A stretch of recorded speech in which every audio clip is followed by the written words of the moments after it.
Hello,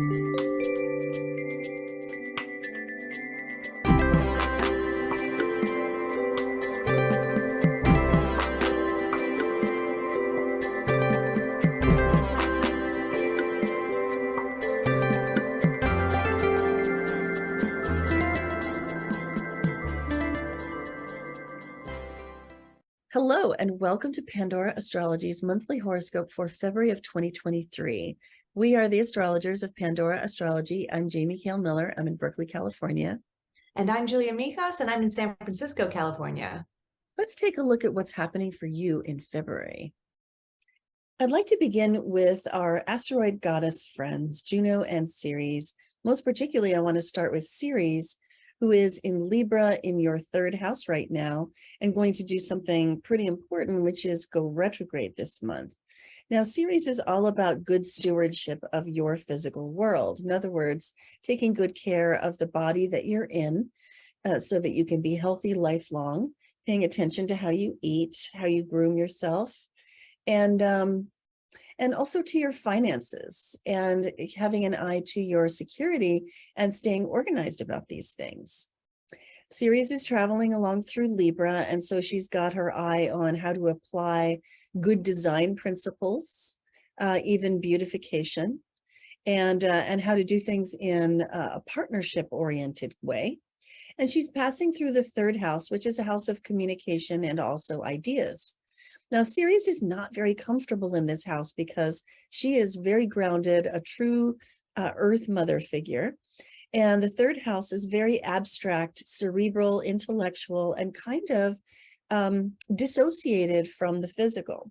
So when Ceres passes through the third house, it's possible to overthink your finances, to just kind of, become like a little, like your brain is a little rodent running around, gnawing on things and hoping to fix things, trying to solve this puzzle as if it was a puzzle when that's not exactly what it is. So beware of becoming too cerebral about your finances or your life of the body. Beware of subscribing to new diets that sound like a good idea and may seem to be well thought out or even scientifically based, but when you try them on your own actual body, they don't feel right. And there's a difference between feeling comfortable and feeling right. They don't feel right. So don't think about it too hard while you're trying to stay embodied during this Ceres transit. So I mentioned that Ceres is going to go retrograde, and she does that just a few days into the month. And you can tell by this little red RX symbol, Ceres goes retrograde on February 3rd. A Ceres retrograde is a time of financial introspection and retrospection. Things can get really snarled up, really tangled into a kind of a financial mess. And I'm talking about your personal finances here. I'm not talking about investments necessarily, so don't get nervous on that account.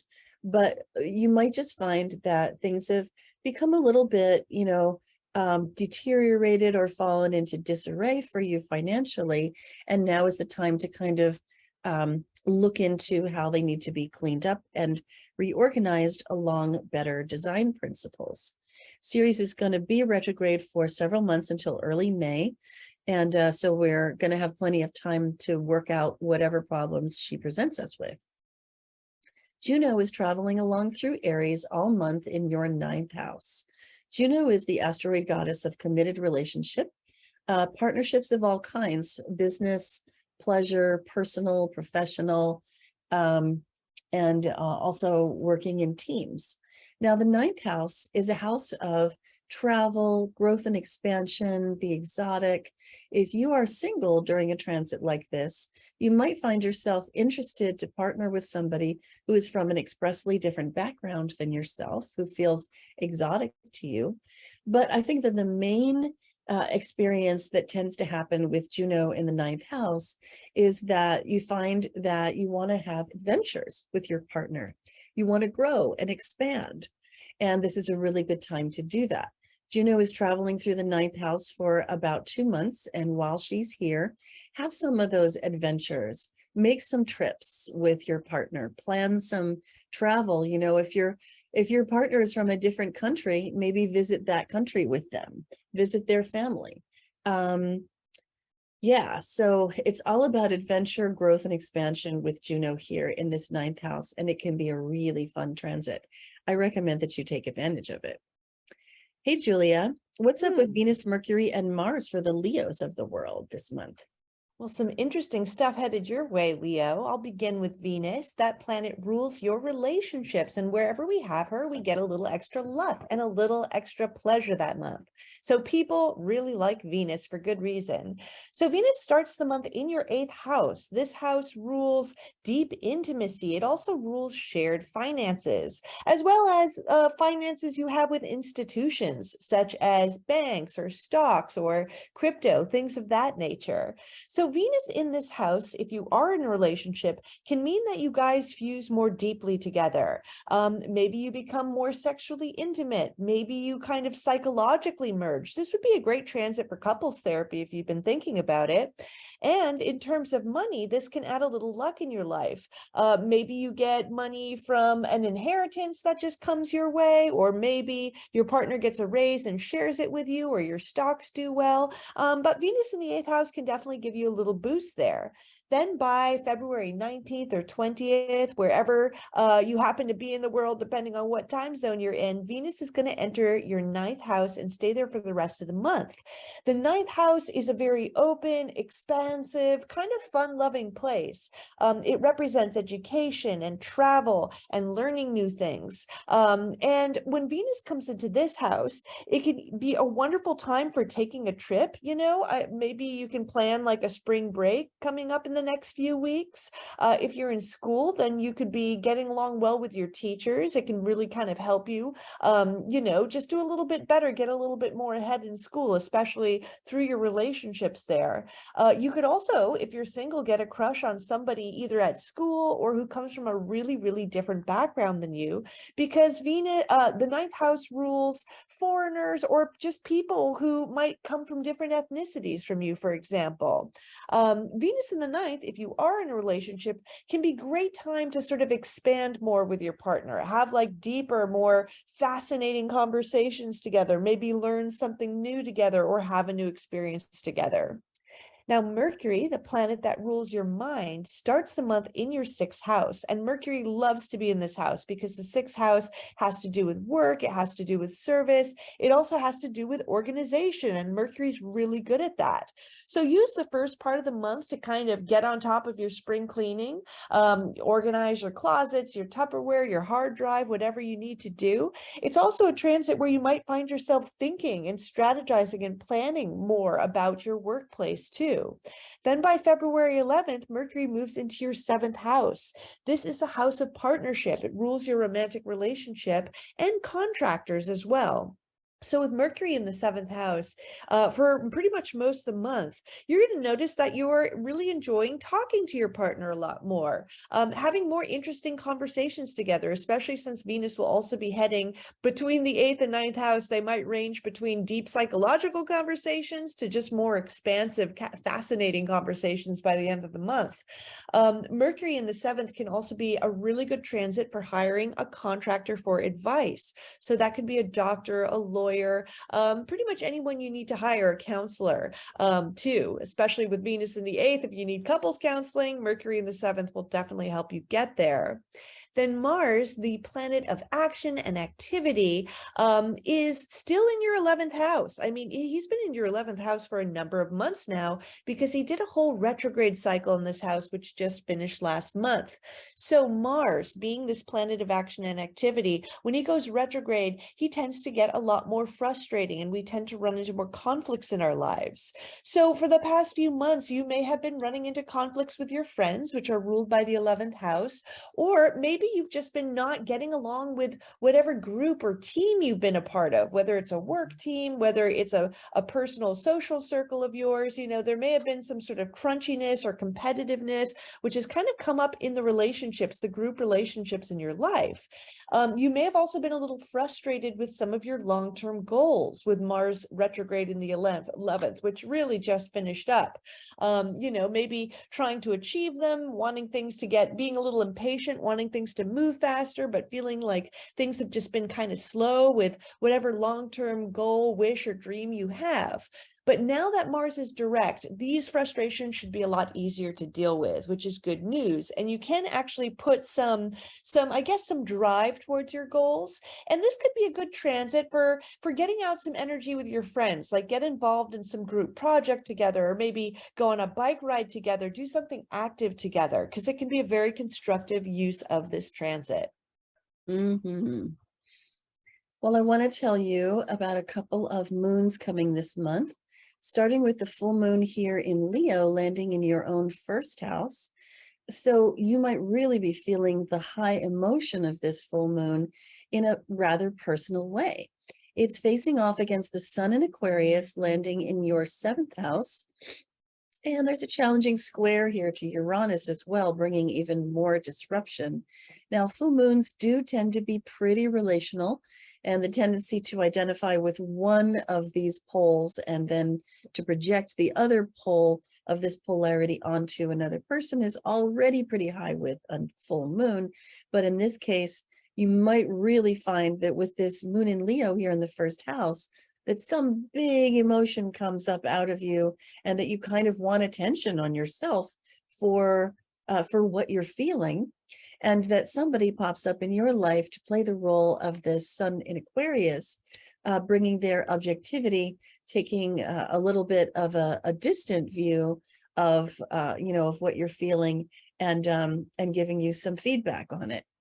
Now, we're calling this moon you in the mirror of community. And that's because the sun in Aquarius, this can represent community, it can represent friendship, and those people in your life who, because they're not family and because they're not co-workers, that they really, they take the role of people that you can feel affection for and affection with, but which also, allow some space. And so that kind of reflection can be really valuable during a moon like this. Now, this moon also has some really nice harmony in it. Mars and Juno and Chiron all bring harmony to this moon. And if you want to find out more about it, you can check out our monthly forecast page on our website, pandoraastrology.com, and find the video there in the lunation section, which is going to tell you so much more about this moon and how to navigate it. Next thing I want to talk about is the sun's change of season. It's traveling along, finishing out Aquarius right here, moving into Pisces right there on February 18th, right here in your 8th house, lighting up the 8th house, which has everything to do with the mysterious hidden corners of our psychology. Julia said a minute ago that Venus in the 8th house might be a really good time for couples therapy, and I have to concur. When the sun moves in here, it's just a really good time to shine the light of consciousness into the dark, hidden, mysterious corners of your own psychology, or of the psychology of somebody that you're really close to. This is a house of sharing and intimacy after all, and the sun brings the light of consciousness, and things can grow. Things can expand, things can thrive and flourish wherever the sun goes if you bring high quality attention there. I think that attention should probably come down with a good bit of approval as well, rather than, putting your partner under the microscope and over-examining everything inside them. That's not terrifically therapeutic. So this seasonal change, which, by the way, the sun is going to be in Pisces for about 30 days. That's really normal. And so during that time, really being involved in your intimate relationship and bringing all of yourself to it is a great idea. And then the last moon that I want to tell you about is right here on February 19th. The new moon in Pisces, landing in this 8th house. New moons are times for new beginnings. They're great for the planting of seeds that we won't see the fruits of just yet, but which will come to fruition at some time later in the future. This one is a moon in Pisces, and so it's going to be very otherworldly, very fantasy oriented, and we're calling it birth dreams grounded in logic. birthing dreams is easy to understand when you've got a new moon in Pisces. That's just a very literal placing together of keywords for the new moon and for Pisces. But where did that grounded in logic part come from? Well, it came from this Saturn here, very practical, very ambitious, very, real world driven Saturn in the cerebral, heady, rational, logical Aquarius sign. And so you put all this together, the sun and the moon together want to be, just roaming around in those dream worlds, all loosey-goosey, imagining, and not really having to tie that to anything real. But the presence of Saturn does insist that it be reified at some point, if not now, then in the future.